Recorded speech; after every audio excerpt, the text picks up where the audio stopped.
Welcome to this week's Pascal's China Lens, and one of the most interesting topics today, in my view, is the leadership models in business coming out of China. But very few people talk about it or write about it because it's not always clear. And despite the fact that there's lots of case studies, and I could probably talk an hour or two about Huawei and Haier and Ping An and companies like Lenovo and Tencent and Alibaba, and each of them has a very interesting model to look at. And this is something we could learn a lot from in the West. But somehow, very few people talk about it. So I'm going to start this series now. This is a first very simple high-level view of the 4 business or leadership models that I see in China. And then over time I might dive into one specific if you're interested. If not, just let me know in the comments. If you haven't subscribed yet, do subscribe now, because there's going to be a lot more about leadership, about technology, about innovation coming up on my channel.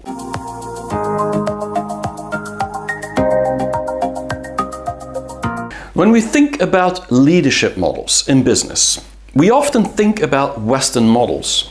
I mean, typically in MBA schools and universities, we learn about Western models like General Electric, maybe Amazon, Google, Microsoft, lots of these models, sometimes even in Japan or Toyota, or maybe Samsung in Korea, South Korea.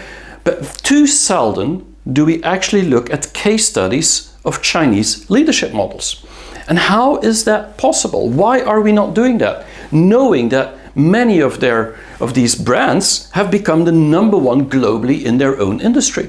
And so why aren't we talking to the leadership models of Alibaba, Tencent, Meituan and Pinduoduo and all these others?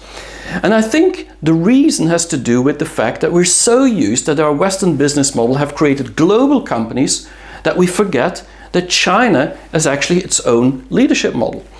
And so in my book, I've written in the book Can We Trust China? I've written a 3rd chapter, complete chapter on company and teams, and how we can trust and how Chinese trust the company and the environment around them. And I talk a lot about leadership in that chapter. So if you want to get more in depth in understanding about leadership, my view on it, then you can definitely read the 3rd chapter of my latest book. But to give you a little bit of perspective, or give you a little bit an insight of how I see it, is that Western models have really prevailed because they have had successes, enormous successes, for some of the biggest companies around. And typically it's a transactional leadership model like Microsoft, or more transformational like General Electric. We talk about charismatic leaders like Richard Branson, or maybe even Warren Buffett, which has a very much hands-off, laissez-faire leadership model. And so we've looked at these cases, we understand how they lead and how that leading of their company, of their staff, has led to this company become one of the biggest in the world. And so actually there's more than just these 4, but these are the 4 biggest ones that we constantly see coming back. There's a whole list of them. I mean, there's even servant and charismatic and coaching and lots of soft leadership skills that we have to learn these days to put the human central. But when we think about China, we think more about a number of other things. We think about more autocratic leadership, like one boss decides all. And very often that is also the truth, that the boss has a lot to decide in China and makes a lot of decisions. We see it also as very bureaucratic, the Chinese leadership model. So we're not inclined to learn much from an autocratic, bureaucratic leadership model, because that is how we perceive the Chinese leadership model. Of course, very transactional, pragmatic, it's all about money, that's how we look at it very often. And if we look, the business leaders, they're often very formal, except for Jack Ma and a few exceptions. It's really something we don't really understand. So the perception that most people have outside of China, specifically in the West, towards Chinese leadership in business is actually very rigid. It's not something we want to learn because it looks like an army just being led by a general. And so why would we want to learn from that? Now, what we're forgetting there, in my view, is that China has had 2,500 years of culture and civilization, where actually the leadership has been central to how China has been created and grown over time, over 2,500 years of history. And once upon a time, more than 2,000 years ago, we're talking about the 100 schools of philosophy. And so there was a lot of schools of thought, and so these schools actually created the ideas, the insights, the philosophies of how leadership should be. And so we often talk about Sun Tzu and the art of war, but that's probably the only one we know. The reality is there's actually a lot of thought or schools that have changed the leadership over time, both politically but also in business. And the biggest ones, or the ones that we could say are remaining today, are still very influential, is mostly Confucianism. There's Mohism and Nihilism, specifically legalism. And then you see everything which we know as Taoism as well, and a little bit of naturalism that is part of that. So there's a number of them, with Confucius, Kongzi, the first one, the most important philosopher today, because he 2,500 years ago was really setting the whole regulation and rights and formulation of how to lead a moral life. And so how people should behave. And then you have Mengzi, and who actually sets pretty much that people are good by nature. And so that is, Confucianism is really about being good and behaving in a correct way. And then Xunzi, he really added to that to make the difference between nurture and nature, where it's really about you are born good, but you also have to educate. Then later on with Mohism, with Mozi, it really became much more about a different way of looking at Confucianism. Well, people are good in itself, but actually having much more focus on the religious teaching and what he calls, or what we called later on, meritocracy. Reward people for the good things that they do. And then if you look at legalism, it's very clear that's the opposite. That's where you really see a change. And this with the first emperor, Qin Shi Huang, it was really about unifying the whole country. And that meant that you needed rules and regulation, and people were actually evil by nature. And so they needed these rules and regulation. This is about carrot and stick. And so you see an evolution happening, but this is all happening at the same time, and there were competing philosophies. And then one of the big ones that started was the naturalism with yin yang, and you know, the 5 elements like water and fire and wood and so on. And that got into the Taoism, where it's really about naturalism and letting go with the flow, or going with the flow and following everything which is natural in action, Wu Wei, and so on. So all these philosophies actually have created some basis in the leadership model that China has. And so we should look at that to understand how Chinese leaders are behaving and what their model is. And so if we look at the first one, which I consider Confucianist influenced leadership, we really see that with Confucius, it's really, or Kongzi, it's really about family morals. It's about loyalty. It's about justice, respect. It's all these things that you feel like you're a family, you're part. You have to respect each other, both respect the elderly, respect the bosses, but they also have to behave good towards their employees. And this is a lot about harmony, about sincerity. You hear the politicians in China very often reuse some of these words. To me, I frame this, or I call this, the Godfather leadership. And of course, the concept is a little bit different, because Confucius, it's all about people being good. And so they believe in humans being good by nature. With the Godfather, it's a little bit different. But if you look at the way that the Godfather is actually ruling his family and is leading his family to become bigger and bigger and stronger, there's a lot of the same methods. And so this is really about survival. In my view, the Confucian leadership that we see today is some of the companies like Gree, Dongmingzhu, the leader, a woman that actually has never taken a day off in 30 years' time. She's really tough. Lenovo, you see also Huawei with Ren Zhengfei and so on. People that really believe that what they've created is a family. And the interesting thing about this Confucianist leadership model is that this is all about team driven. I mean, you don't need to explain to these leaders what a team needs to do. And the reason you don't need to explain it is because they feel like a family. This is all about relations, or guanxi like they say in Chinese. So they trust each other blindly. And because they trust each other blindly, they're actually achieving, each one of them, as part of a team that makes one big whole. And so this is a lot to do with respect. And once you enter the family, basically you're part of it, and then you have to fight together for survival.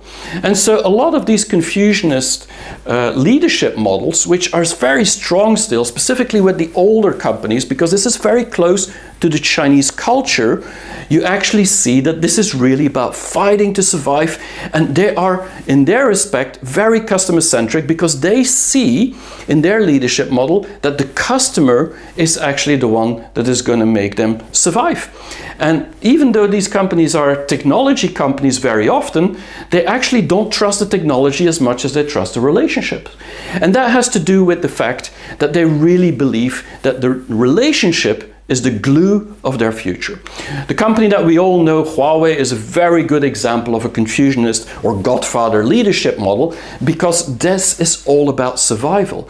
And if you think about it, I mean, the way that they are surviving in an age where the whole world is trying to kill them, specifically when it's 5G or it's the Android and so on that they can't use, or chips they can't get.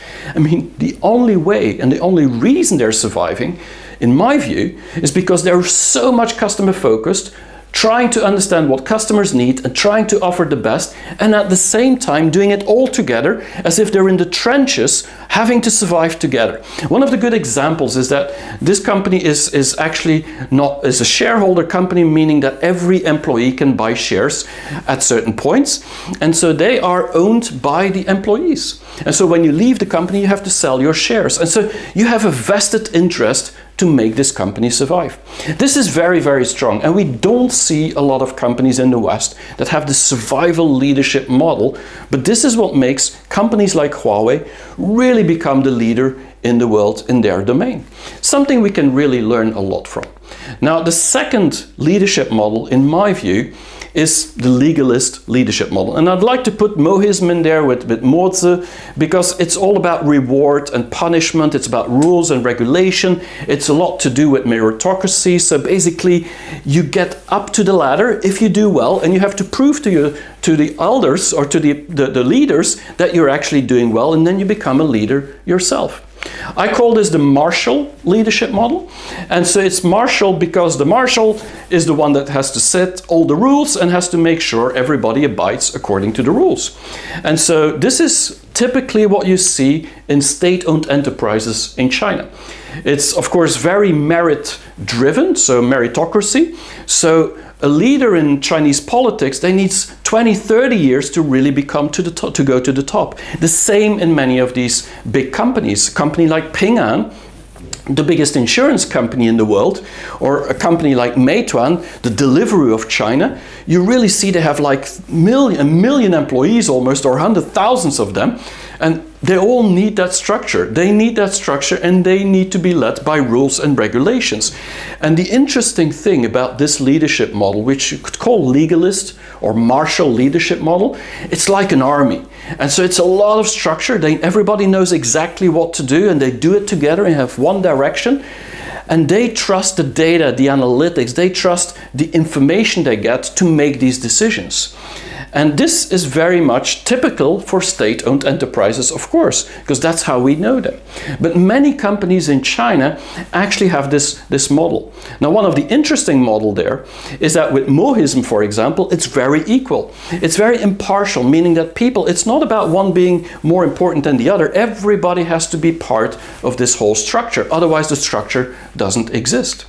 And so one of the companies, Ping An, which is really very good at that model, in my view, is what I would call a scrutiny leadership. It means that everything gets analyzed, monitored, checked, double-checked. And that gives them, this is like a KPI on steroids. And so companies like Ping An, what they do is they will monitor all of their agents. They have like almost 1 million agents and employees running around trying to sell insurances or helping people with insurance.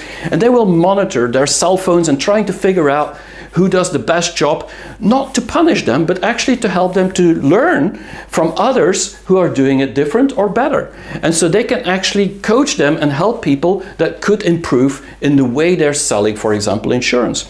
But there's many more aspects of that. And so this scrutiny leadership is really about trusting technology, trusting the data. So they're trusting technology more than they trust the human or people. And the reason behind that is because in Chinese culture, it's a lot about relationship. And relations means it could be some kind of way to actually help people unfairly. I mean, there could be corruption, there could be lots of things happening that you can't control. So the data is there to control everything. But it's a quite equalitarian regime where everybody has their own chances, and if you want to go up, you just have to be successful. And so it's up to you whether you're successful in this organization. You don't need friends, but actually you need to abide according to the system. Now the third one, in my view, is what we could call Taoist or Taoist leadership model. And this with Lao Tzu and Zhuangzi and Zhou Yan. Zhuangzi is actually my favorite writer. I really love reading things from Zhuangzi, but that's another story. But this is all about the natural world. It's about wisdom, it's about longevity, it's about yin-yang, we know that. That comes from naturalism. Then it's about the Tao, the path. So this is a lot about just following the natural flow and see where it ends up. But do the actions when you need to do the actions, but when there's no actions needed, well, don't try to force things. This is against strategy. It's like very agile and constantly changing. And I call this the fairy godmother leadership models. The reason I call it like that is because it's like magic. Everybody can do whatever they want, like whether it's Cinderella or with Peter Pan. I mean, the fairy godmother only is there when there's a need to get some magic. But besides that, everybody in the organization can actually drive the organization as they wish themselves. And so this is a very hands-on, laissez-faire type of leadership, but with a Chinese characteristics. And so if you look at that leadership, typical companies are higher, the white good company, like washing machines and air conditioners, of course Alibaba, Tencent, and so typically for these type of leadership models is that they're very change driven. So they love change, they crave for change, they constantly want to do new things and they want to create new things. But on top of that, they trust the network. And this is not about trusting the relationships like in Confucianist leadership, but it's more about trusting the network as a whole.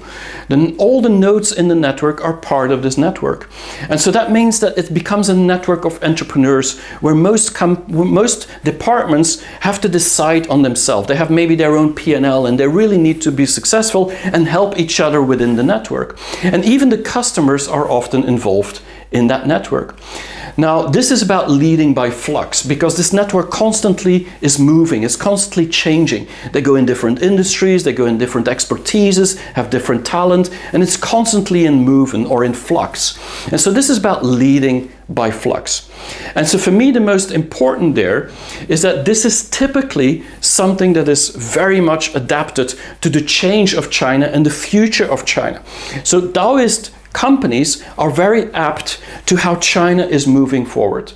While legalist, it's much more about efficiency, which is also very important in a country with 1.4 billion people. While Confucianism, it's a lot about relationship, which is more closer to the culture of China. And so they all have their strengths and their own focus. Now, one of the companies that I really like in that leadership model, and you could call it a network leadership model or fairy godmother leadership model, is Haier, because they have like 8,000 departments, and each of these departments has their own P&L, and they all have to work together, and they constantly change, and so there's very little middle managers, and everybody has its own accountability, its own responsibility, direct contact with the customers, taking the information from the customers, adapting when it's needed, looking at the market very closely. This is a leadership model that many in the West like, because it shows agility and change and entrepreneurship. But that doesn't mean that the other leadership models aren't interesting as well. And so this is like the third one, big one that you see. Now, one thing to know is that all these three leadership models I just explained, none of them is 100% one style. They actually incorporate all three of them. And then they put that as a mix. But typically the owner will actually set the tone for which is the main leadership model in itself.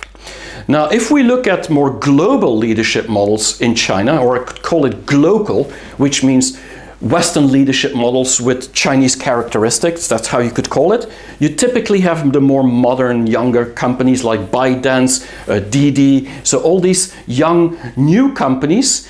But you also have some older companies like Ctrip. I mean old, 20 years in China is already an old company. But reality is that it doesn't matter if they're young or they're old. Most of their managers, their leaders, have actually been educated overseas, or they have a lot of international business, and they're actually global companies or startups from day one. Think about TikTok from ByteDance. I mean, it was a global company from day one. Didi, the Uber of China, is a global company almost from day one. Ctrip, a travel company, by definition is a global company.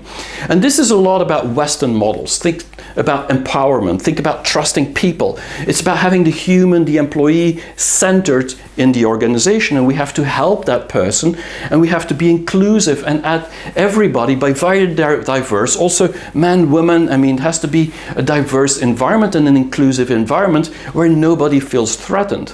Most important with that model is that it's very strategic. Sometimes they don't want to make money for 2-3 years because they first want to have customers. Very different from like a Huawei company that wants to make money quickly, or other companies, because that is how they see that their customers actually can grow and they can actually survive. But this is very much about strategy. This is about the people at the center. Now, one company I really like there is Ctrip, the number one travel company in China, number 2 in the world after Booking.com. Very inclusive leadership model where specifically for women it's really great to work at Ctrip. But also for the travelers going everywhere in the world, they really understand how culture is so central to their DNA of the company and how they actually have to deal with that culture and that inclusivity or diversity to make things happen. And so these are real great case studies, and I've written more about it in my book. But these are, I would call, Western leadership models with Chinese characteristics, or you could call it global leadership models from China. And so all 4 of them, in my view, are interesting. Now, if you put that in a diagram, what you have is that on the top you have the Godfather model, the typical model, which is the Huawei company, its Confucianist leadership model, where it's really lead by example, lead by respect, it's team driven, it's family driven. And this is really top down, but everybody is part of that family. Think about the Godfather environment. And when you think about Ping An, this is more like a Marshall company. This is on one side where you really are more equal in the organization. It's up to you to be successful. And so you have to lead basically by rules and by regulations. And if you are successful, you will get through the ranks pretty quickly. And so this is very data-driven, KPI-driven. And so this is a horizontal model. When you look at Haier, this is bottom-up. This is not top-down like you would say with the Godfather model. And this is the fairy godmother model, the Taoist model. This is really about companies like Haier that have created a network and that rely on that network and have a flux leadership that constantly changes and is much more data enabling the people to actually become successful. And so this is really the difference. And then when you look at the more Western influenced leadership models or global leadership models in China with Chinese characteristics, you see this coaching and this equality, like with ByteDance, with TikTok, or with Didi. It seems like everybody's almost on the same line and they're all trying to get along. So this is not very hierarchical, but it is in a way very much about helping people to be part of an organization, part of a purpose, and be very people driven. And so you see all 4 models.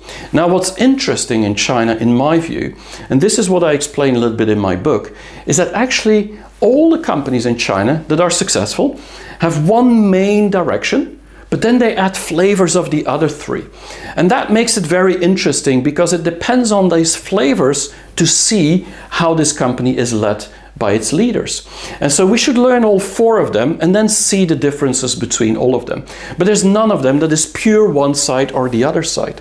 And so it's pretty complex, but at the same time very enriching if you understand how Chinese leadership works. Now, the issue with leadership is that you, of course, have employees.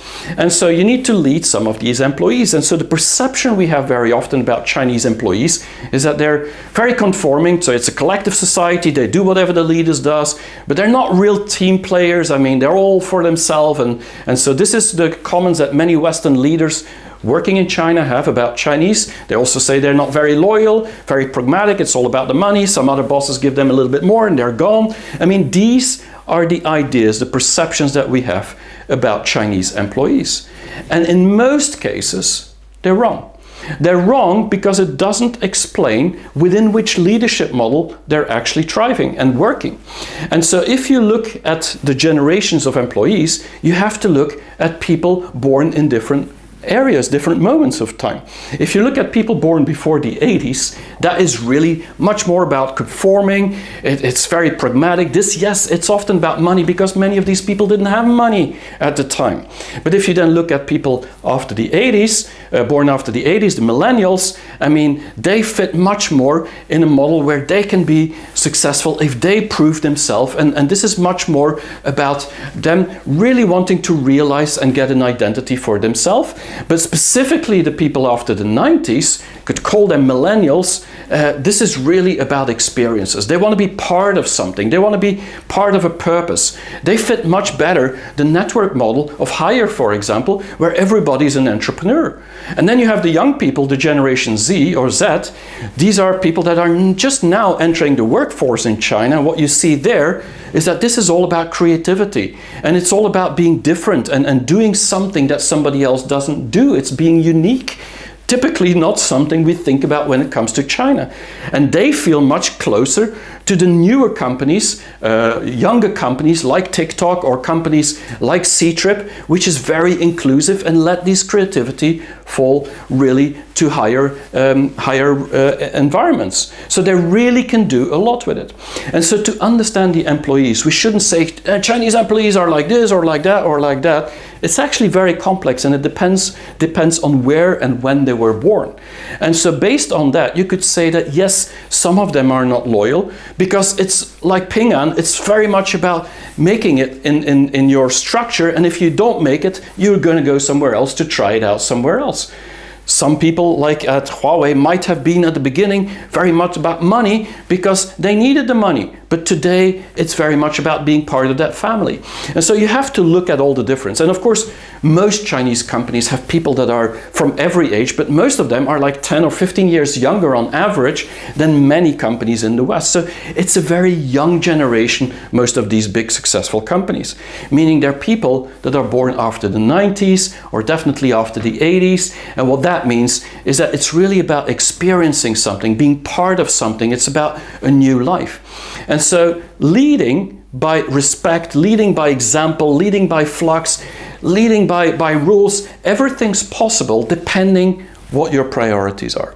And so I think it's very interesting to look at all these models because some of the things that they do are really, really interesting to see if we could implement some of that in the West. I mean, we don't think about Huawei as an example very often of leadership because we see them often as copycats in the West. But if you look at their family structure, it's really interesting. We don't think of Ping An as maybe the greatest example because it's a lot about rules and KPIs and it feels very uninteresting from a human perspective. But they achieve a lot with artificial intelligence and other things. We don't always think about Hire with all these entrepreneurs because we don't see how that glue really works. But isn't in the world of change today a need for us to all work together in a network organization because the world constantly changes? So why not learn from Hire? And why not learn from Ctrip, that is a global company that has embraced both the Western and the Chinese leadership model in one model and seems to be doing pretty well because they seem to be headed to become the biggest travel company in the world. So I think we can learn a lot from the Chinese leadership model. But we need to get in there and we need to look at the case studies and we need to go into each of these companies individually and learn what their strengths are, learn what their weaknesses are, and see if there's anything that we can use from it. And so if we want to be successful in the future, in a world which is constantly changing, and if we want to trust that world, then we need to look at the Chinese leadership models in business.